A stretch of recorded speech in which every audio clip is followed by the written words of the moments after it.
네, 오늘은 한번 따라해 보실까요? 하나님이 선으로 바꾸사.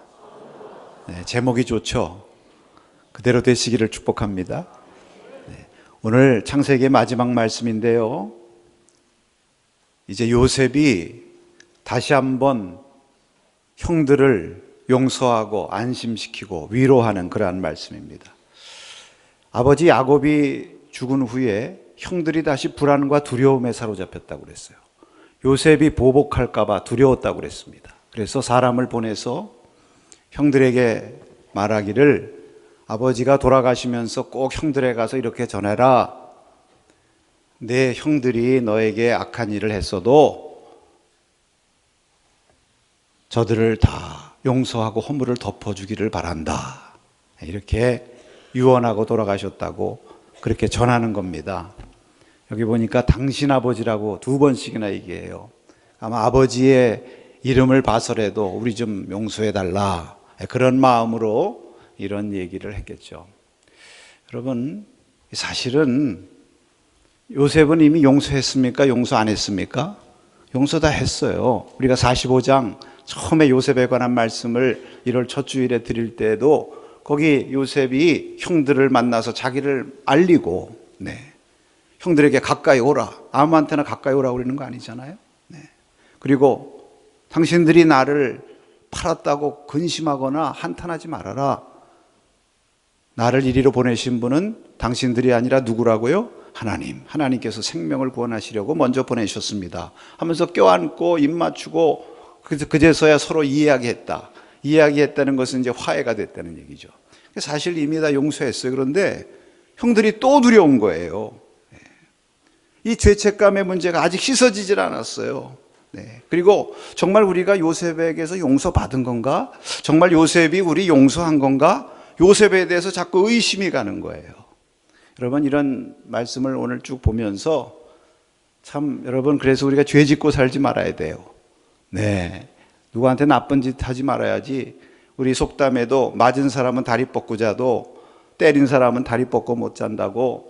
여러분, 이 참 죄책감, 이거 마음에서 털어버리기가 이렇게 쉬운 거 아닙니다. 왜 형들이 이렇게까지 행동할까?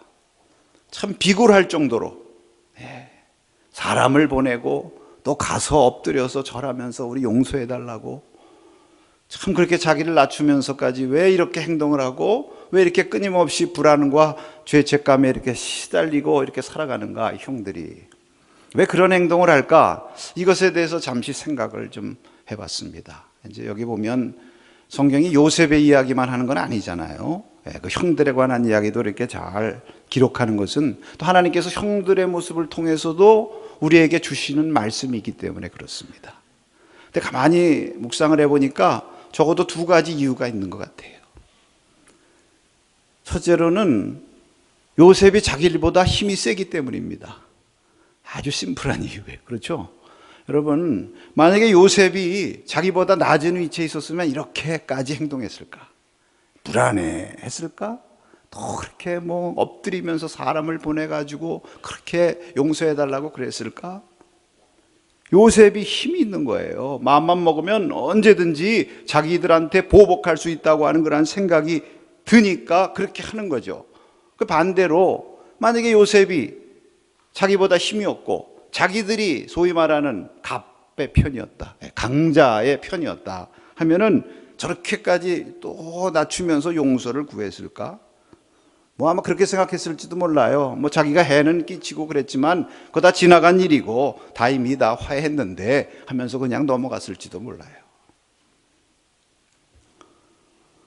여러분, 사람이 되게 그렇습니다. 이제 강한 사람 앞에서는 약하죠. 근데 또 반대로 약자 앞에서는 강하고 횡포를 부리기가 쉽습니다.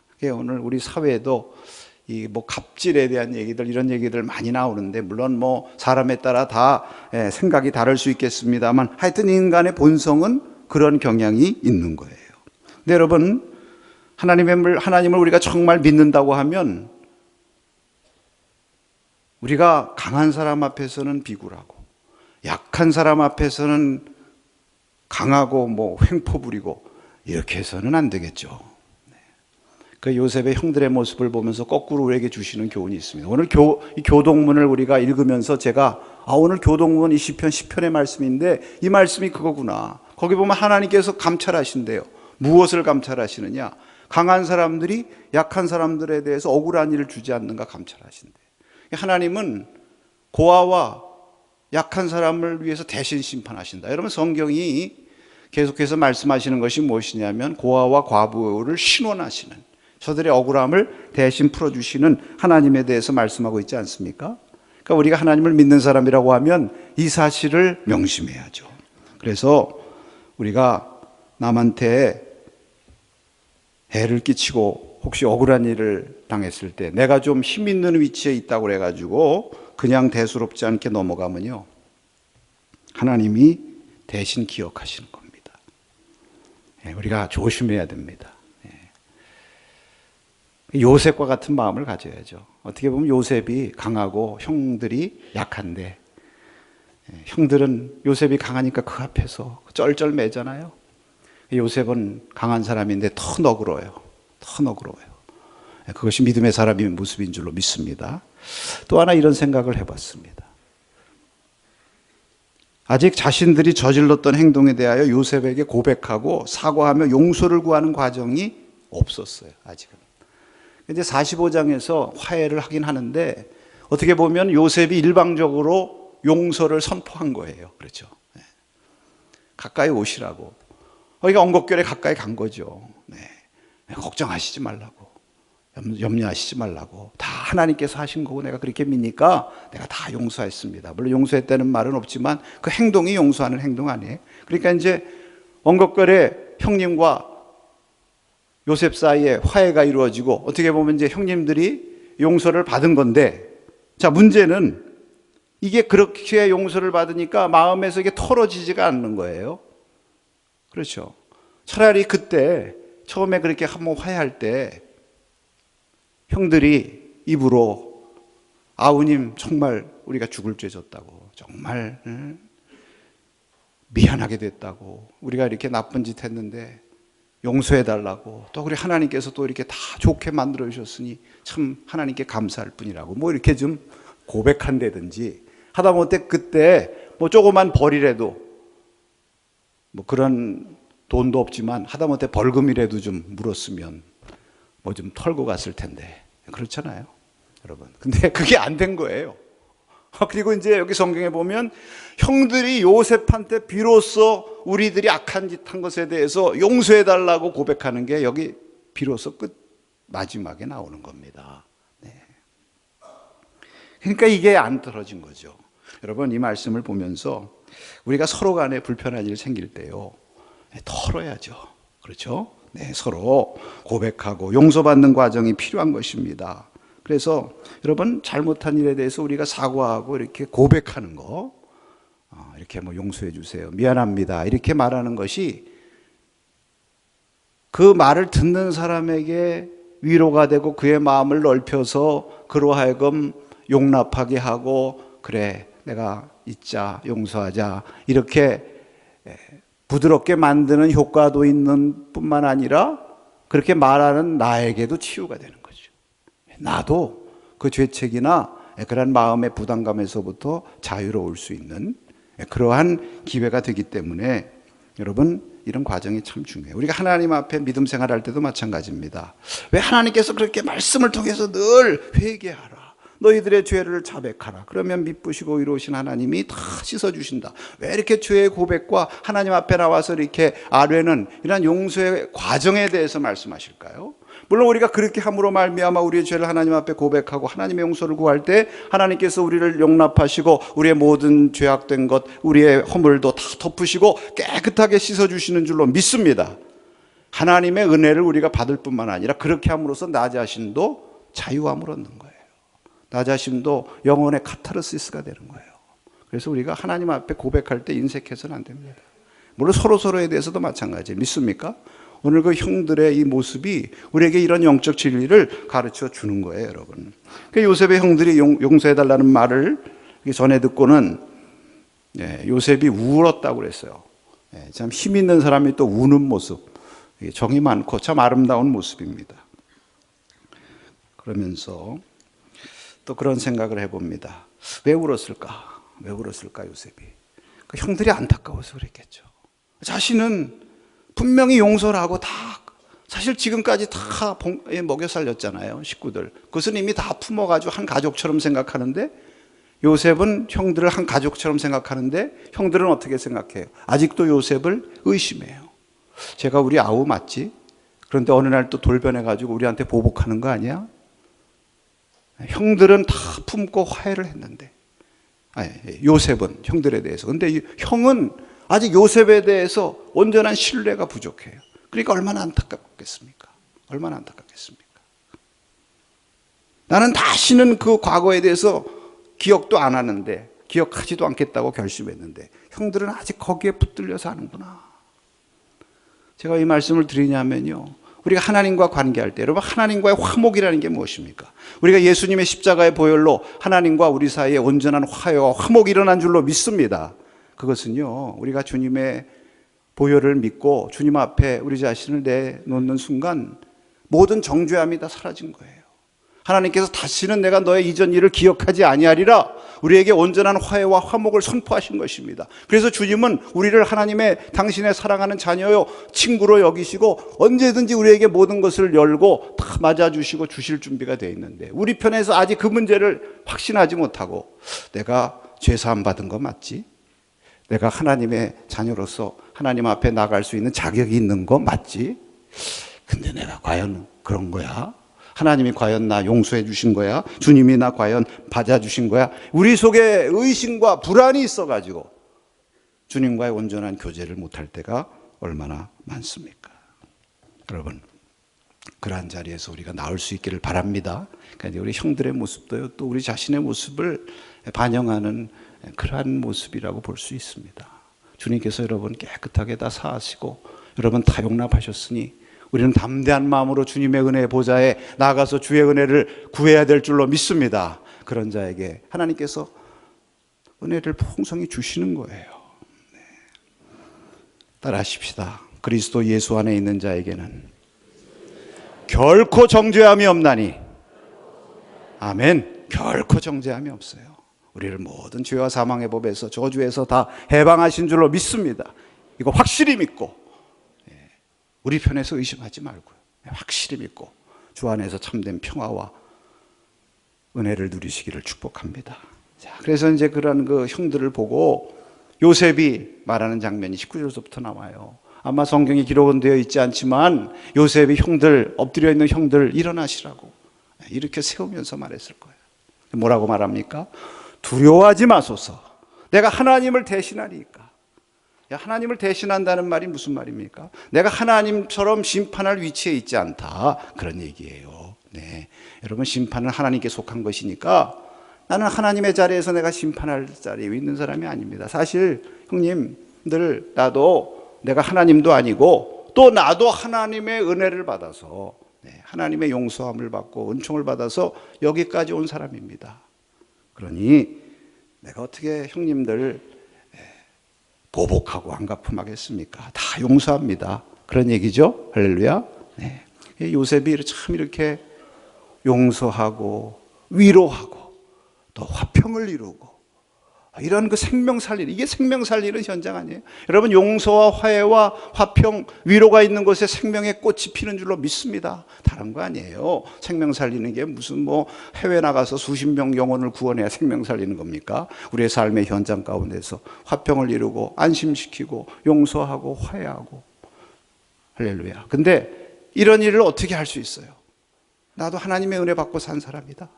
나도 하나님의 용서를 받고 사는 사람이다.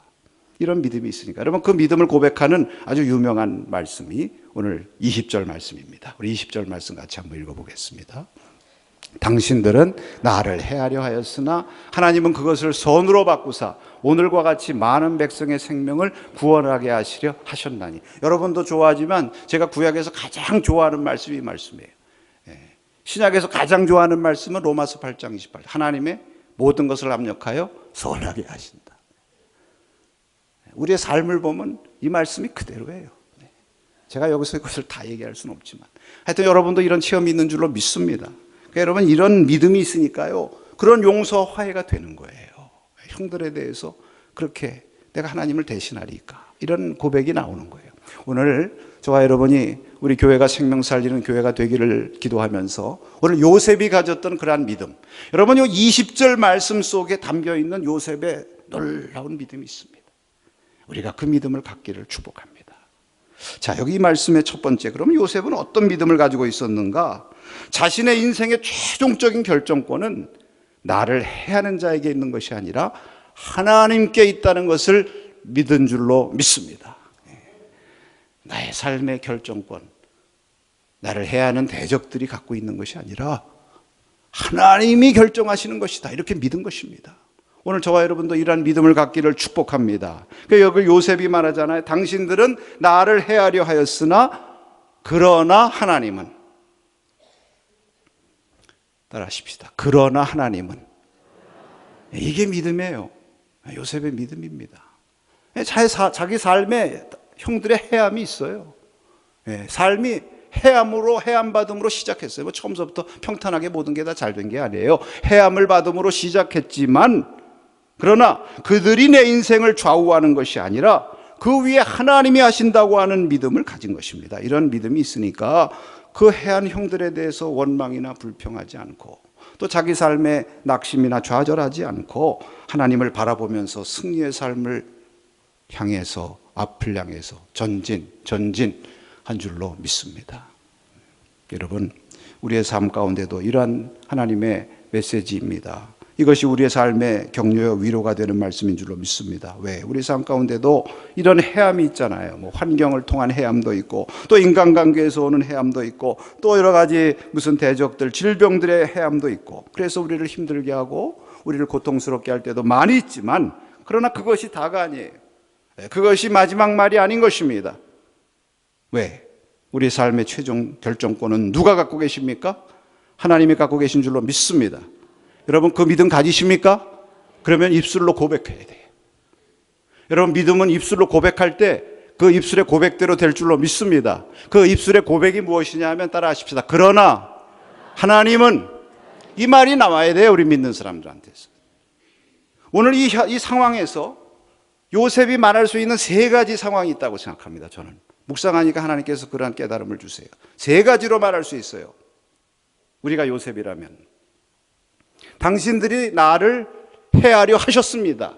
여기까지 말할 수 있습니다. 왜? 그건 팩트니까. 문제예요. 그것은 자기가 당한 일이에요. 경험이에요. 당신들은 나를 해하려 하셨습니다. 이렇게 말할 수 있어요. 그렇게 말했다고 해서 뭐 잘못입니까? 사실인데. 근데 여러분, 그것은 문제에 대해서만 말하는 거예요. 자기 힘든 것에 대해서만 말하는 거예요. 근데 그렇게만 말해가지고는 해결책이 없어요. 거기 매몰되는 거예요. 그것에 사로잡히는 거예요. 그 문제와 그 해함이 나를 주장하도록 내가 나를 맡기는 것입니다. 그것은 불신앙이에요. 두 번째, 이렇게 말할 수 있어요. 당신들은 나를 해하셨습니다. 그래서 내가 이렇게 합니다. 내가. 그 다음에 나도 얘기할 수 있죠. 당신들이 나한테 했으니까 나도 맞받아칠 수 있지. 나는 뭐 성질 없는 줄 알아? 그래서 여러분, 당신들은 나를 해하려 하셨습니다. 그래서 나도 힘들고 죽을 것 같아서 나도 가만히 안 있겠습니다. 나도 한번 맞서겠습니다. 나도 보복하겠습니다. 그렇게 말할 수 있잖아요. 네, 그렇게 말한다고 해서 누가 뭐라고 그래요? 뭐 성경에도 있잖아요. 눈에는 눈, 이에는 이. 여러분, 우리 자연 이성, 우리 자연적인 우리 인생 심성을 가진 사람은 다 그렇게 말할 수 있어요. 당신들이 나한테 해하였으니 그러므로 나도 갚는다. 그렇게 얘기해도 돼요. 그렇게 얘기하는 사람들 많아요. 근데 여러분, 세 번째로 요셉은 그렇게 얘기하지 않고 따라하십시다. 그러나 하나님은, 할렐루야, 이렇게 말한 거예요. 여러분, 그렇게 말할 수 있기를 바랍니다. 그게 믿음 있는 사람들의 반응인 줄로 믿습니다. 그게 어떻게 말하는 거예요? 당신들은 나를 해하셨지만, 당신들은 나에게 해를 끼쳤지만 하나님은 나를 바꿔주셨습니다. 할렐루야. 당신들은 나를 버렸지만 하나님은 나를 버리지 않았습니다.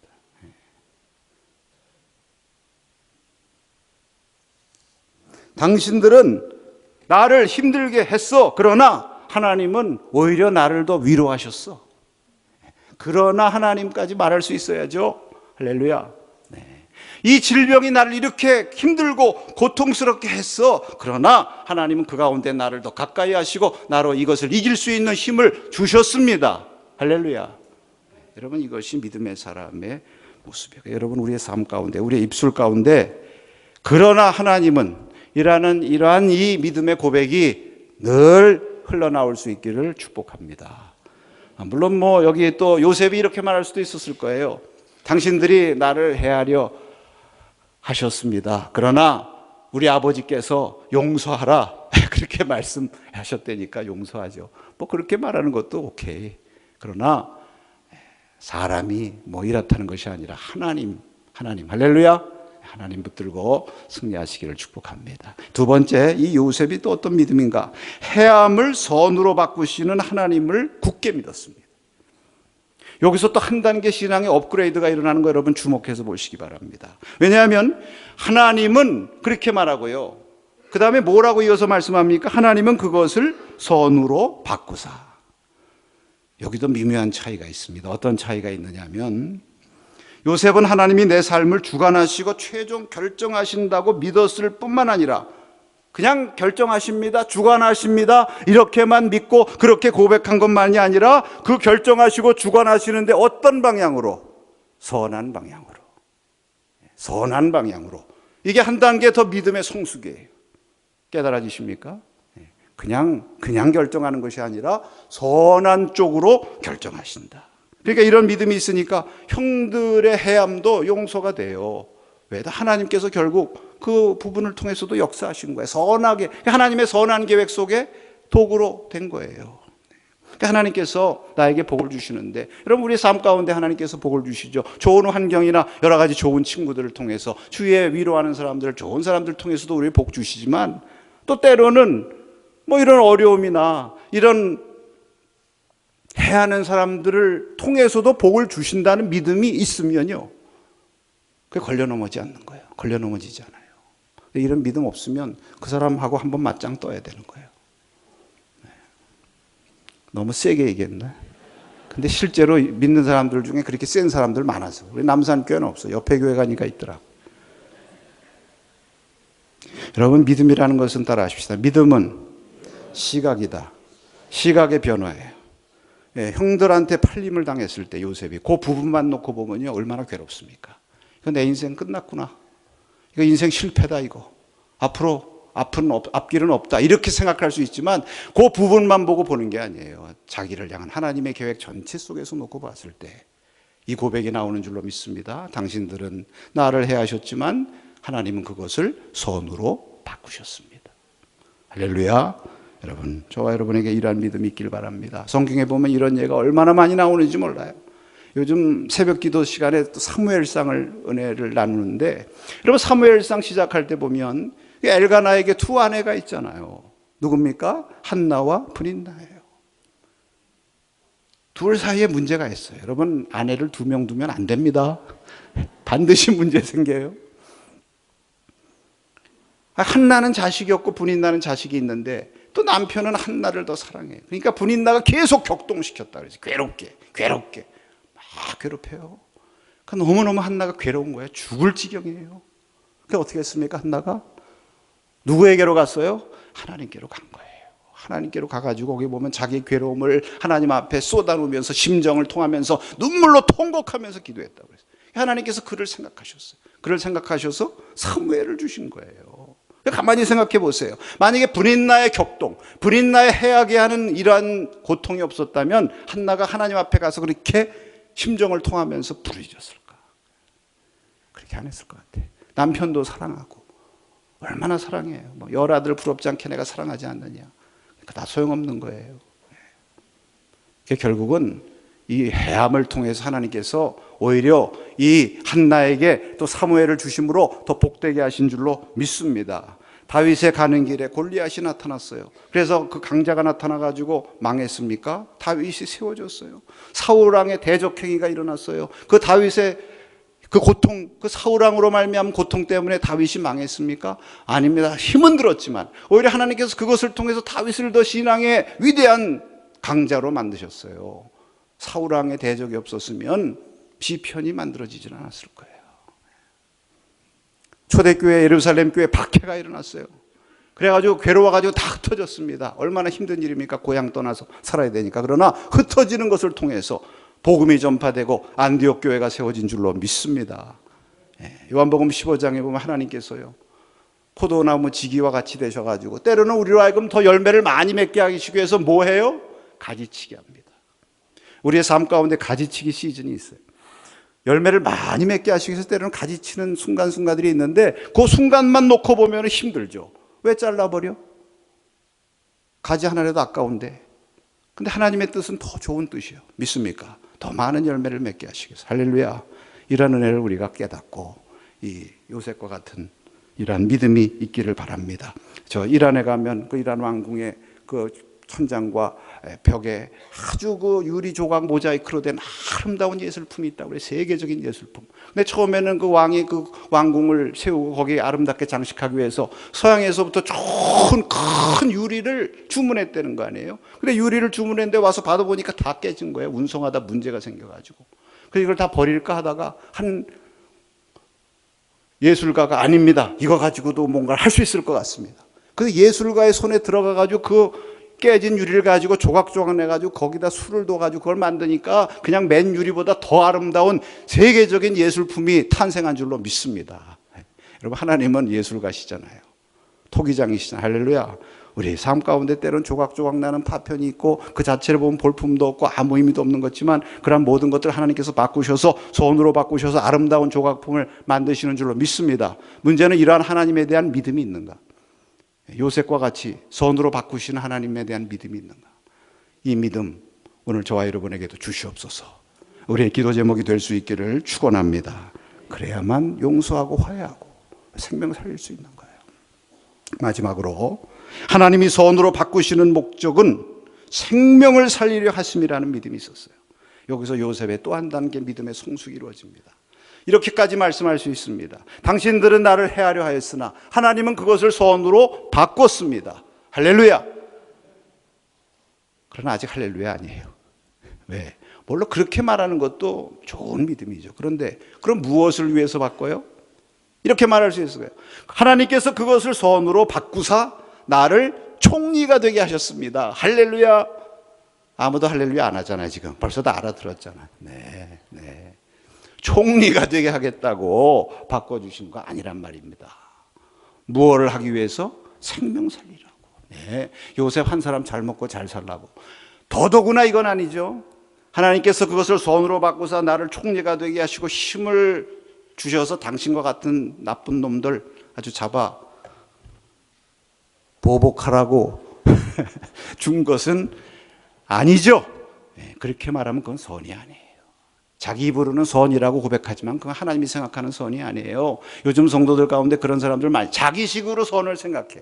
자기한테 유익하면 다 선이요. 하나님 나 이렇게 나 좋게 해주셨다. 선으로 바꾸셔가지고 내가 잘되고 아주 내가 저 나쁜 놈 물리치고 뭐 자기가 선으로 생각하지만 그것은 하나님이 생각하는 선은 아니에요. 하나님의 뜻은 무엇입니까? 결국 하나님의 뜻은 무엇입니까? 생명을 살리는 거예요. 왜? 우리 하나님은 살리시는 하나님 믿습니까? 요셉이 믿은 하나님은요, 죽이시는 하나님, 보복하시는 하나님 아니에요. 살리시는 하나님. 그러니까 이 고백이 나오는 거예요. 여러분, 우리 믿음의 완성은 여기에 있는 줄로 믿습니다. 하나님, 우리가 세 단계로 기도해야 돼요. 하나님의 주권, 하나님께서 나의 삶을 결정하신다는 이 믿음 갖게 없어서, 그래서 내 입에서 당신들은 나를 해하였으나 그러나 하나님은, 이 그러나 하나님은이 내 입에서 늘 나오게 해주시옵소서. 그리고 내가 그러나 하나님은, 하나님께서 나의 삶을 결정하시는 것을 내가 믿을 뿐만 아니라 그 하나님이 선으로 해를 선으로 바꾸시는 하나님이심을 믿게 하옵소서. 여기서 끝나서도 안 돼요. 그리고 선으로 바꾸사 하나님이 원하시는 생명 살리는 일을 위해서 쓰임받도록 축복해 주시옵소서. 할렐루야. 여기까지 나갈 수 있기를 축복합니다. 이게 신앙의 성숙이에요. 그래야 생명 살리는 교회, 생명 살리는 성도가 될 수 있습니다. 제가 좋아하는 말씀 가운데 이런 말씀이 있어요. 고린도후서 10장 8절 함께 한번 읽어봅니다. 주께서 주신 권세는 너희를 무너뜨리려고 하신 것이 아니요 세우려고 하신 것이니 내가 이에 대하여 지나치게 자랑하여도 부끄럽지 아니하리라. 하나님께서 요셉에게도 주시고 저와 여러분에게도 주셔서 하나님께서 모든 해함이나 모든 악한 것도 다 손으로 바꿔주셔서 우리에게 권세를 주셨어요. 할렐루야. 하나님과 함께 살아가는 권세, 하나님의 자녀의 권세, 또 여러 가지 지위도 주시고 여러 가지 책임도 주시고 재물의 권세도 주시고 지식의 권세도 주시고 여러 가지 권세를 주셨는데 이 권세를 통해서 여러분 우리는 살리고 세우고 할렐루야 영혼 구원하는 일에 쓰임받을 수 있기를 바랍니다. 이를 위해서 우리가 더 믿음으로 고백하며 나가는 우리 교회 우리 모두가 되게 주시옵소서. 오늘 우리 모두의 기도가 될 수 있기를 주의 이름으로 축원합니다.